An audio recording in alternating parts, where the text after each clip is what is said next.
آخری مرتبہ روضہ رسول کو دیکھتا ہے. اللہ اکبر.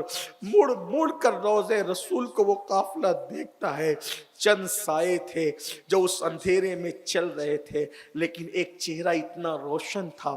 اس اندھیرے میں بھی امام عبد الرحمن جامی کہتے ہیں حسین اعظم اتنے خوبصورت تھے کہ آپ کے چہرے کی روشنی میں لوگ سفر طے کیا کرتے تھے.